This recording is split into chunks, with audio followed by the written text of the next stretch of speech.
Welcome back to Mumford Restoration, and again we're showing you things that have come into the shop. Please go to our site, mumfordrestoration.com, and take a look at what you could have restored. So today we're looking at a really beautiful rosewood music box that has just come in for repair, and it has a lot of fading on the top.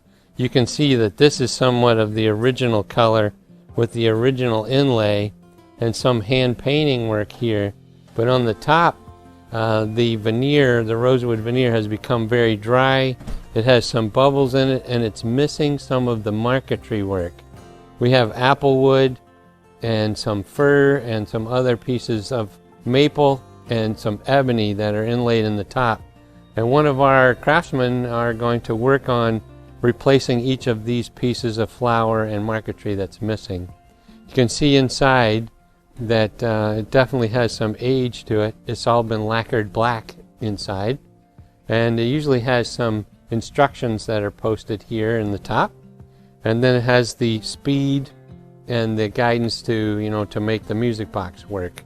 So this will be a cool project, so watch for the after when all of the marquetry has been repaired and the rosewood has been restored so that it has that real dark feel and that dark look with the luster of lacquer or French polish.